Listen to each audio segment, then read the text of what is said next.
Hey, greetings, friends. Jacque Howard here, and I'm on location, as you can tell. I'm in the sanctuary, and I've got Pastor Rupert here with me, and we're going to be talking in just a moment. But before we do that, I want to give a big shout out to the access that WING and WPHY have provided. We are now being seen not only in Mercer County, New Jersey, the capital county of New Jersey, but also now in Camden County, just south of where we are here in Trenton. And then also in Philadelphia County. Big shout out to the city of brotherly love. The Art Institute of Philadelphia is where I went to school and got my teeth started in the art and fashion industry. So I always have a special place in my life for the city of Philadelphia. So go Eagles, go Birds, of 10, 9, 8, 76ers, all that. I'm with you all. But let's get back to this work, and you and I sitting down, Pastor. Sure. It's been a while since you and I have met. Correct. We've been seeing each other out and about in public.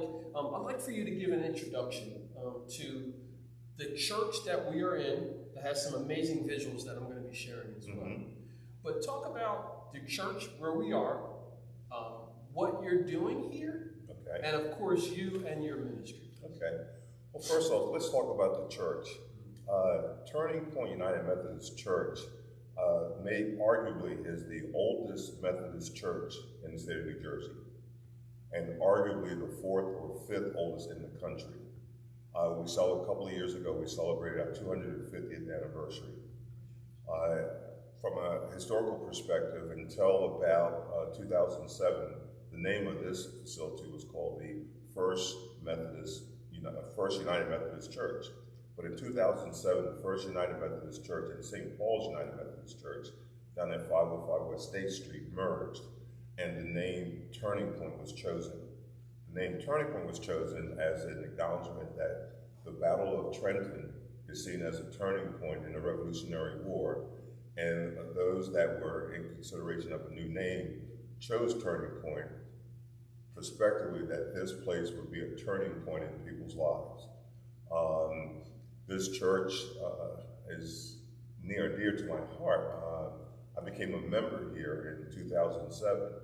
I have been avoiding the pastoral call for many years, but it was this church that affirmed my call into the pastoral ministry. I was called into the pastoral ministry in 2013, and for the first 3 years of my pastoral ministry, I served at Groveville United Methodist Church. And when I say that, people who know Groveville, they look at me, they know Groveville, and their eyes turn back in their head. Kind of like mine. Just then, right? It's true. But I'm happy to report that at the end of my 3rd year, we were celebrating Black History Month. It was an understanding that I knew who they were. I explained to them who I was. We could not change the history, but we were here together. So when I left, they almost stormed the bishop's house because they didn't want me to come back to what is arguably my home church. So that's a little bit of history about Turning Point. Then let's talk about the ministries here. Here at Turning Point, we strive to be a relevant church with the heart for the city. And what does that mean? We always try to live into that reality. And that means meeting people at their point of need. All too often, religious institutions and churches, they consider themselves closed, and they are not in tune with the people outside of their doors, their very doors. In fact, this church in the past was seen as the church for rich Caucasian folk. And if you were rich, you could not be a member here. In fact, John Fitch was a member here at the railroad, and he was kicked out of First United Methodist Church because he started working on Sunday. So roll that forward until about 2009. The front doors of this facility were closed. The congregation had gotten smaller. We were meeting in the chapel, going out the back door. Around that time, they decided that we're going to put glass doors so we can see outside and the outside can see in. And here at Turning Point, we do something sort of revolutionary. We look into our Bible and see that Jesus spent more time in the street than he did in the synagogue. And we concluded that it may be a good idea to follow Jesus. And what does that mean? It means meeting people at their point of need. the Bible tells us that he didn't sit in the synagogue and wait for people to get cleaned up, wait for people to change their lives, wait for people to look right and say the right things. He went to right where they were. So that's our marching order. So we do that in a couple of ways. Number one, in conjunction with an organization called Showing Up for Racial Justice, we, for the last 6 years, have served upwards of 200 meals on Saturday morning, hot breakfasts. On Wednesday afternoons, in conjunction with the Trenton area soup kitchen, we serve another 300 meals. And about twice a month, we have a clothing ministry. And I told the folks here at Turning Point, all that stuff is good, the clothing, the food, but if we don't bring a little bit of Jesus with it, we might as well be McDonald's or Target. Because you can get a good meal at McDonald's, but invariably you don't get a little bit of Jesus. So we use the food and the clothing just as a vehicle to let people know that Jesus loves them regardless of where they are. And this is just an expression of what we are when we say we're Christians that follow Christ. Because in our parlance today, there are many people who call themselves Christians, but they don't seem to be following Christ. That sort of thing. So it's a little bit of sermonette here, right here. Well, that's what it's about. And I'm sitting here, and he's taking me, because pastors normally do this through their basic conversations, taking us through the different waves of emotions, and for us to really recognize that, hey, what is right here in front of us? Correct. And I can absolutely testify that I have seen over the years people being served right out front of these doors, not far from where we are, and coming into the building as well. Because there's this mindset of dehumanizing. Oh, wow. Yes. And I know that here in Trenton, we see a lot of things. When you talk about the history of this congregation and the wealth and the decline of wealth, and then showing how we are, or as a group, it's going down and down, but not having the mindset to say we need to pivot. Correct. And that is part of that, I believe, the revolutionary blood that's in this land and in this soil. Where literally on these streets is where Washington became Washington. Absolutely. The Battle of Trenton literally took place not far from where we are. So as a historian, you can come to Trenton, see where Washington actually stepped, come into sanctuaries like this, and have a conversation with Pastor Rupert about where we are now. Let's not forget about history. Let's recognize it, but let's learn from that. Pivot where necessary, retrench, welcome in the new people, have our Christ-likeness be what we live out on a regular basis, and then let's progressively move forward to something else, because we know times change. Times change. And people change. Right. And I also want to tell you, and all the folks here, that it's so important that you treat people like humans, regardless of where they are. And not saying to someone, oh, you have to do this, and this to get this. That's false love. That's right. And if you're getting that in any of your relationships either, you got to do X, Y, or whatever else for them to get something else. Pivot. Thank you for being open to the community, where they are, where we are, and for working together. Hot meals, breakfast, clothes. Can I just interrupt right here?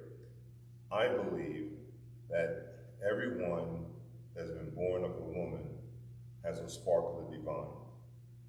Everyone. And there's not a person that was born of a woman that does not have a spark of the divine. Now, that spark of the divine can get covered over. That spark of the divine can be co-opted by lifestyle choices. That spark of the divine may not be readily seen, but everyone has that spark of the divine. So when people come for food or clothing, I believe our job as people that say they follow Christ is to identify that spark of the divine. And that takes a lot of prayer. It takes a lot of God-given strength, because you try to look for that spark of the divine and you may beat everything else but that spark on your way to that spark of divine. And one thing I try to do, and I tell everyone this when we are reaching out to the community, all you got to do something is very, very revolutionary. You walk up to them and you say this, what's your name? You talk about dehumanization, and I believe that asking a person their name cuts through a lot of that dehumanization, because you're communicating that I'm seeing you not just as a poor person or a homeless person, I'm seeing you as a fellow human being. And as we are actively seeking that spark of the divine, we always fall into that reality that, but for the grace of God, there go I. You know, because life, if we look at all of our lives, there have been points of decision where it could have gone left or it could have gone right. You could have gone up, you could have gone down. You know, even if I say here as a Ivy League educated former attorney, you know, but I also see in my life where things could have been different. You know, I grew up in a house for the first 13 years of my life in a home that did not have indoor plumbing. But by God's grace and God's love and the fact that there was always hope, I sit here now. And as we're looking out, when I meet people, the stories are magnificent. The stories are magnificent. I talked to a gentleman about 3 weeks ago, and he said, I'm an author. I said, yeah, right, you're an author. He says, I'm an author. And I forget the title of this book, but it was something like the burn people or the brown people, something I have it back in my office. He said, it's on Amazon. I went to my computer. There it was. So those episodes just teach me that we don't know the journeys where people have taken to get them to this point. So we always have to be on the lookout that we may be that one on that day to fan that flame of that spark of the divine. You know, that sort of thing. So. Thanks for the sermon. Oh. I like spending time with pastors, man. They're edifying as all get out. Look, man, y'all who are out there and, you know, questioning your spirituality and where you are with God and all those things, it's normal. I mean, we're humans, right? But you would be better off served if you just had those conversations, not just with yourself and the 6 inches between your ears. Have them with some pastors and some faith folks who have been through some things, right, and can tell you their experiences, not trying to proselytize or make you change what your identifying faith is. Just being a human. Yes. And that spark of the divine. That is great, because everybody knows what that is. Some people call it the conscience or whatever else. The spark of the divine, just call it God. Yes. Call it what it is. You know what it is when you're like, oh, should I be doing this? Yeah. And then the spark is like, yo, you know you shouldn't be doing this. You know you shouldn't be doing it. And that's that point of decision. Absolutely. So, you know, we talk about history, right? And Turning Point has been here for 250 plus. Right. Right. You've been recently recognized by the Philadelphia Tribune, right? Can you just talk about that experience, one, of being recognized by the entity that did, and the responsibility that you feel you have when there's people who are watching and they're saying, hey, what's going on? I go back to my dad. My dad had a servant's heart. My dad was a church organist. He was a church janitor. He drove the bus. He was this, he was that. And even throughout all that I witnessed, my dad, who suffered from asthma and emphysema, he always found time to serve. So, and the Bible scripture tells us that to whom much is given, much is expected. So when I look over my life and I see where I've come from and what I've been given, I'm almost obligated. I am obligated to serve. In fact, I've been criticized by some of my supervising pastors that you do too much in the community. You do too much because technically I'm only a part-time pastor, but I'll spend up to 70 hours a week in ministry. And being recognized is a testament to my dad and my mom. You know, they were still, so, and also I realized that I'm able to do what I do by God's grace and by God's strength, you know, that sort of thing. And there's a quote that's been attributed to St. Francis of Assisi. It's questionable, but it goes like this, you probably heard it. You know, go and spread the gospel. and if necessary, use words. Talk is cheap, but I am not what I say, I am what I do. And that has guided me, especially since I've finally answered the call in pastoral ministry, because for years, I sensed the call, but in the United Methodist denomination, as an elder, the bishop can tell you where to go and what church, and I didn't want to subject myself to that. But in April of 2013, the call came, and I said, I better say yes. Time is running out, that sort of thing. So when I get recognition, it's a testimony to the shoulders upon whom I stand on. It's a testimony to the upbringing I received as a young man in my family. And it's a testament to all the people that I've interacted with over the years, and especially in Philadelphia. After I was born and raised in and outside of Baltimore, but I went to school in Philadelphia. My wife taught school there for 45 years. She's recently retired. We lived in Overbrook. So when the Philadelphia Tribune does its article, I'm saying, that freshman football player on University of Pennsylvania's team that almost flunked out is making something of himself.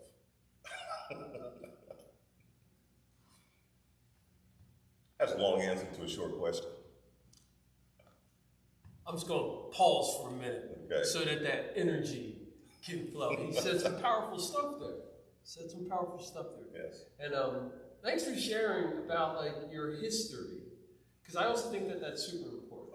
Lately, I feel as though God has been telling me to share more about the importance of us in communication. Yes. All of us as human beings. The devices and stuff are fine, but having conversation, just talking to each other.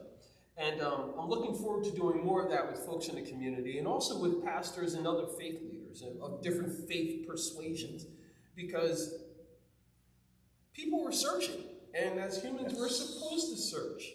So if we have anything that is good for others, it behooves us as humans to offer that up to others. Okay. And I want you to talk about your growing relationship, partnership with the Poor People's Campaign. Okay. Back in 2017, 2018, there was a 6-week period where in the state capitals around the country, the Poor People's Campaign would gather on Moral Mondays. And they would gather, and then they would walk to the state capitol, and then they would bring forth the issues concerning the poor people, and even the people who think they're middle class. They're near poor. Fast forward to June of 2023, I was invited to go to the Moral Political Action Committee, hosted by Dr. Barber and the Poor People's Campaign and Repairs of the Breach. And I was part of a contingent that went to DC for 4 days, and it struck me that places like Alabama, Texas, Florida, Georgia, had at least 15 people, some as high as 30 representatives. There were 6 of us from New Jersey. And I said, something's wrong with this picture.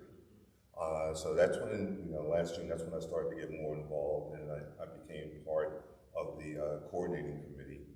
And 3 weeks ago, March 2nd, we held a rally where we were going to march from Mill Hill and march to the State House to present our demands with regards to the cessation of poverty in America. By God's grace, it rained that day, so we were able to hold everything here in the sanctuary. The energy was good, the pictures were great, and the focus was a lot better than it would have been walking up Broad to State and downstate. Now, in the Poor People's Campaign, it resonates with me because Dr. Barber has brought together the people from all points of life, people with different theological backgrounds, people with different lifestyle backgrounds, people with different race and geographical backgrounds. And he said, in this room, we're all brothers and sisters, and we're going to focus on these 5 things. We're going to focus on the elimination of poverty. we're going to acknowledge that poverty is the fourth leading cause of death in America. We talk about gun violence and a lot of other stuff, but poverty is the fourth leading cause. We're going to talk about the cessation of militarism, whereby in the world we seek to settle all conflicts by buying more guns as opposed to talking. We're going to talk about the damage to our environment and the environmental racism, not just in the trees out in the country, but the fact that in cities like Trenton, which had a heavy manufacturing presence, the soil is contaminated, the lead pipes are contaminated, our children are drinking water, which is full of lead, and it's affecting them developmentally. We're going to talk about also the false moral narrative that many church folk use to ignore poor people. And that resonated with me because from a economic background, I have concluded that even racism in America was an economic construct. 400 years ago, our citizens were brought from the shores of Africa, and specifically to maintain the economic standard of the ruling class in America. And that has trickled down because even people who were from Europe, who were convinced that they were just like the ruling class, but they were no better off than our ancestors from Africa. America, this is when I usually get in trouble. America, they talk about making America great again. I say that people from Africa made America great because the labor which fueled, even financed the Revolutionary War. And the financier was Robert Morris, who was a good friend of George Washington, who was a banker, and he was a cotton trader. Morrisville was named after him. A lot of the money for the Revolutionary War came from cotton. Okay, the labor was taken from the shores of Africa. The land was taken from our Native Americans. And the oil which fueled the Industrial Revolution was taken from our brothers in the Middle East. That sort of thing.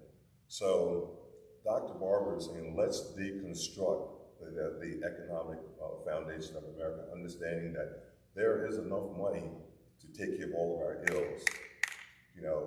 When we see tax cuts for the rich, if everyone paid the same, and this is something I like, if we had a tax code of 2 sheets of paper, if you make this, you pay this. Everyone pays the same percentage. We would have more than enough to take care of homelessness, to take care of poverty, to take care of all of the social ills, to address the infrastructure. So in the Poor People's Campaign, and I like to say, I announced that there are poor people and people who have been convinced that they're middle class. But even those middle class people, if they miss 1 or 2 paychecks, they're hurting, but you never hear the politicians. I think the president talked about it briefly in his State of the Union address. That was rare. They don't talk about poor. They talk about the middle class. And there are a lot of people who say, I'm middle class.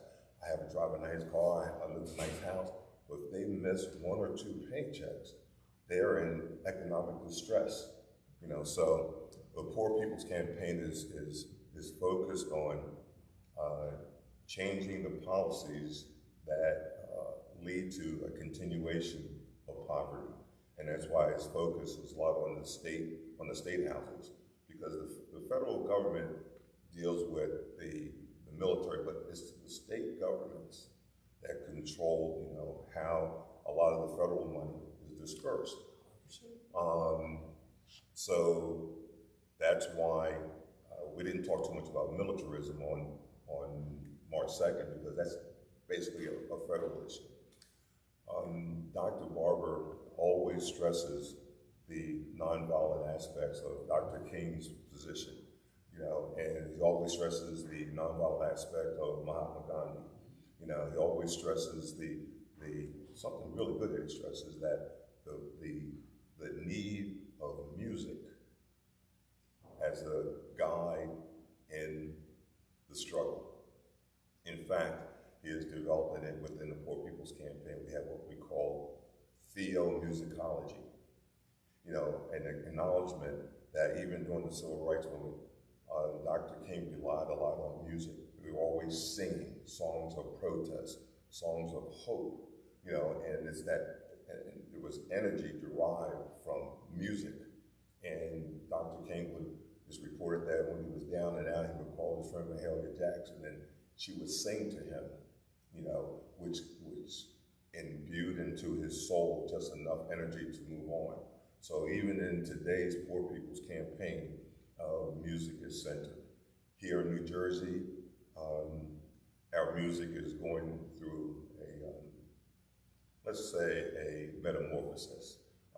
We're seeking to have music which is more recognizable by a larger portion of poor people. And I'll leave it at that for right now. But music is key.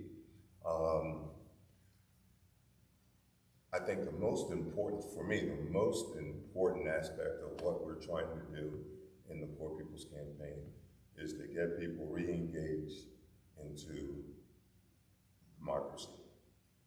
Registering to vote and actually voting. We've done research to show that there are 140 million people in poverty. That's higher than the government statistic. But we use a livable wage, not a minimum wage. Livable wage here in New Jersey is about $30 an hour. And those people in that 140 million range, it represents about 30% of the eligible voters. And we're finding now when voters are mobilized, and they're mobilized to actually register and vote, they have the ability to change the course of elections, especially in those elections that are close.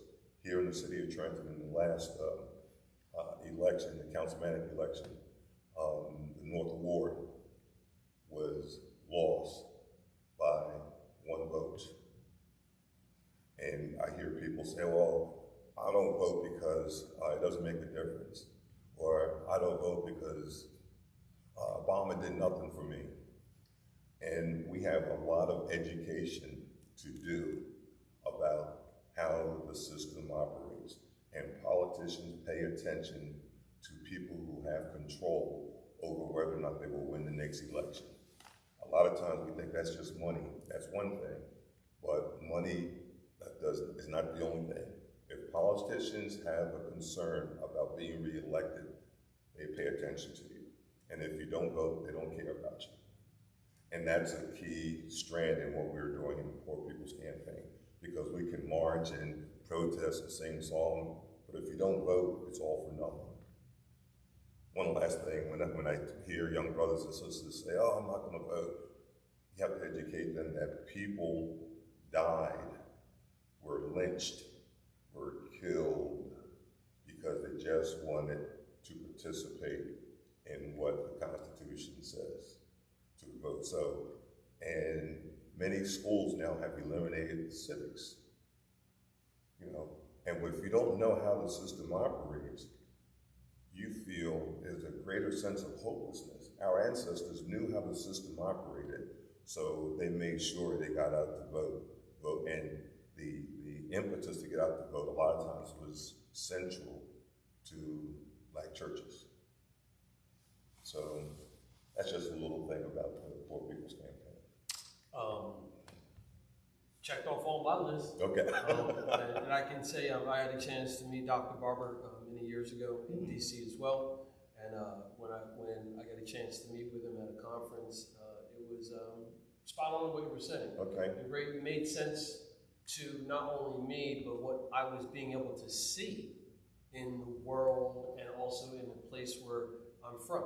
And I'm thankful that I've been able to continue on this path of doing media, but also balancing my faith and so forth, and being able to come around alongside of and in front of and behind you know, folks like yourself and the Poor People's Campaign. And I look forward to talking to you more about it. Good. I really like the feeling of the sanctuary. I'm going to grab some imagery so that folks can see you know, what I'm looking at here. Okay. And I like the whole aesthetic of it. And I'd like to encourage people to come out to your services. I want you to share about it. Now, I have some responsibilities on Sundays, so I can't often get out on Sundays because I'm doing stuff over at Westminster Presbyterian Church, and I know you and Karen are very close. Absolutely. So with that, when do worship services take place here at Turning Point in historic downtown Trenton, New Jersey? Turning Point worships every Sunday morning at 9:30 a.m. And I tell them sometimes when I get into the pulpit, I say, this morning, folks, I guarantee that you'll be out before 6. 6? And they look at me past, hey, isn't 11:15 before 6? So calm down. At least you're listening to me. But just a little bit about this sanctuary. This building was built in 1894. But during the Christmas of 1957, this church, this sanctuary, and 2 other churches in downtown Trenton were destroyed by fire. There was an arsonist. And we have an article back there. And if you look to your right here, you see how those paintings, or those stained glass windows are sort of dark. That's because of the smoke. However, and they tried to clean them, but they saw that cleaning them would damage them, so they stopped cleaning. But to me, those stained glass windows is a testament to not only the transition that took place in Trenton, but also a testament as to the multicultural nature of our Savior. That sort of thing. Y'all gonna see the picture because it caught my attention. I was like, wait a minute. I know the last time I was here it didn't stick out like it did, but there it is. Can't lie.